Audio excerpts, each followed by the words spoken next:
안녕하세요. 꿈이 있는 미래의 박성화 목사입니다. 이 시간 하나님 나라의 완성 9단원 2과 교사 지침서 강의를 진행하도록 하겠습니다. 먼저 2과의 제목을 함께 살펴보도록 할까요? 하나님을 경험, 하나님을 전함입니다. 읽을 말씀은 사도행전 14장 8절에서 18절까지 말씀 되겠습니다. 루스드라는 퇴역된 로마 군인들이 집단 거주지로 조성한 지역이었는데요. 소수의 헬라인 엘리트 계층을 제외하고는 대부분 지적 수준이 낮거나 미신적 경향에 짙은 곳이었습니다. 이곳 주민들은 대개 로마 제국의 다른 도시들처럼 범신론적 신관을 가지고 있었고요. 제우스와 헤르메스를 섬겼습니다. 이곳에 태어나면서부터 걷지 못하는 사람이 있었는데 그는 바울이 말하는 것을 가만히 듣고 있었습니다.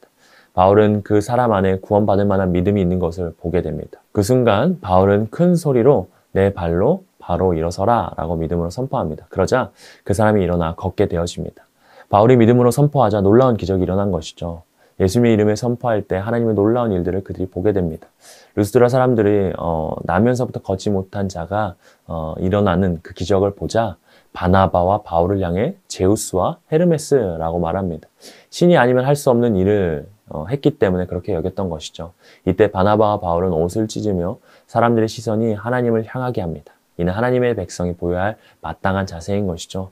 모든 영광을 하나님께 돌리고 자신을 낮추는 태도가 하나님 앞에선 올바른 태도입니다.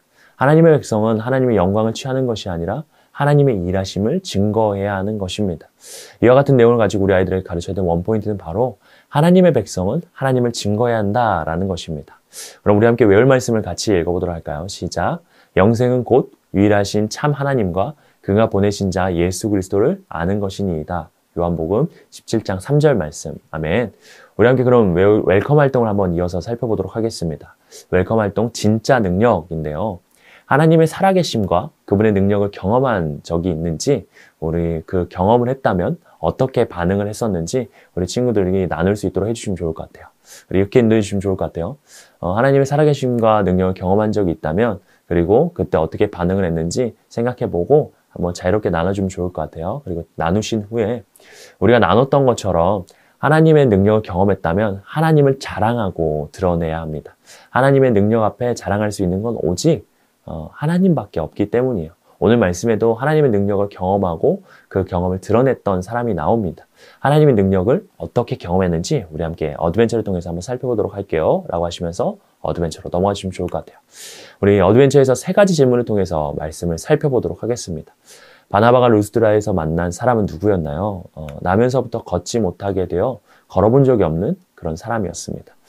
바나바와 바울은 루스드라에서 발을 쓰지 못하는 사람을 만납니다. 그런데 그 사람은 나면서부터 걷지 못하는 사람이었어요.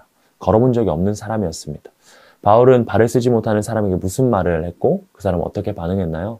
바울이 내 발로 바로 일어서라 라고 외치자 그 사람이 일어나 걷게 되어집니다. 3번째 질문입니다. 바울과 바나바는 치유의 능력을 보고 그들의 신처럼 여기는 사람들을 어떻게 했나요? 옷을 찢고 사람들 앞에서 소리를 지르며 자신들은 그들과 똑같은 사람이고 능력은 하나님께서 온 것이다 라고 외칩니다. 바울은 하나님이 아니라 자신을 받는 것이 굉장히 괴로웠고 그래서 옷을 찢었습니다. 옷을 찢는 행위는 극한의 고통과 슬픔을 표현하는 행위였어요. 바울은 자신이 아니라 하나님이 높임 받으셔야 되는데 그러지 못하자 굉장히 괴로워합니다. 그리고 능력은 살아계신 하나님께 있다라고 고백을 하죠. 이와 같은 말씀을 가지고 우리 함께 밸류의 질문들을 이어서 살펴보도록 하겠습니다. 첫 번째 질문인데요. 태어날 때부터 걸어본 적이 없는 사람을 보면 어떤 생각이 드나요? 한 번도 걸어본 적이 없는 사람은 자신이 걸을 수 있다라는 생각을 전혀 하지 못할 겁니다. 지금까지 어느 누구도 그 사람을 고치지 못했기 때문에 고칠 수 없다라고 생각했기 때문일 겁니다. 두 번째 질문입니다. 루스드라 사람들은요, 치유의 사역을 지켜보고 바울과 바나바를 신처럼 여기면서 찬양했습니다. 누군가가 우리를 그렇게 높여준다면 우리는 어떻게 반응할 것 같나요? 누군가가 자신을 높여준다는 것은 어쩌면 기분 좋은 일이고 나를 칭찬해주고 나를 대단한 사람처럼 대접하면 그 상황을 즐기며 사람들의 반응에 취할 수 있습니다.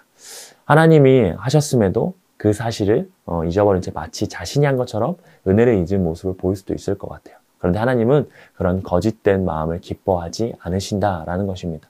마지막 3번째 질문입니다.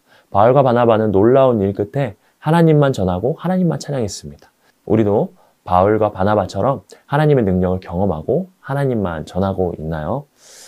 바울과 바나바는 자신의 능력이 어디서 왔는지 분명히 알고 있었습니다. 그래서 사람의 말에 흔들리지 않았고 오직 하나님만 드러내고 하나님만 찬양했습니다. 우리의 삶의 모든 영역에서 모든 것이 하나님의 은혜이기 때문에 우리 모두가 하나님만을 드러내는 삶을 살아야 한다라는 것이죠. 그럼 어떻게 하나님만을 드러낼 수 있을지, 그러면 살아갈 수 있을지 우리가 함께 인커리지를 통해서 한번 살펴보면 좋겠는데요. 마지막 인커리지 활동을 한번 우리가 해보도록 하겠습니다. 하나님의 일하심을 경험한 우리는 마땅히 하나님을 전해야 되고요. 그래서 하나님을 전하면서 살아가야 됩니다. 그래서 우리가 한 주 동안 하나님을 전하고 하나님을 소개하기 위해서 전도의 계획을 세우고 정말 전하는 시간을 가지면 좋겠는데요. 먼저는 복음을 전할 대상자를 우리가 정하고 그리고 한 주 동안 복음을 전할 자에게 어떻게 전할지 우리 친구들이 실제로 기도하고요. 실제로 복음을 전하는 활동을 한번 해보도록 하겠습니다. 그래서 어떻게 기도하는 날에는 기도, 복음 전하는 전도라고 이렇게 적으면서 실제적으로 하나님을 전하면서 복음을 전하면서 한 주 동안 살 수 있도록 선생님께서 안내해 주시고 우리 친구들이 실제로 복음을 전하는 친구들 될 수 있도록 인도해 주시면 감사하겠습니다. 그래서 우리 친구들 모두가 결단하고 복음을 전하는 삶을 살 수 있도록 안내해 주시면 감사하겠습니다. 그렇게 하시고 기도해 주시고요. 9단원 2과 공과를 마무리해 주시면 감사하겠습니다. 2과에서는 하나님의 백성은 하나님을 증거해야 한다라는 것을 우리가 배웠습니다. 우리가 하나님의 백성이라면 이 세상 가운데서 기도하면서 하나님의 복음을 하나님을 증거하면서 하나님 나타내며 살아가는 우리 모든 선생님들, 우리 친구들 되어졌으면 좋겠습니다. 이상으로 2과 교사지침서 강의를 마치도록 하겠습니다. 감사합니다.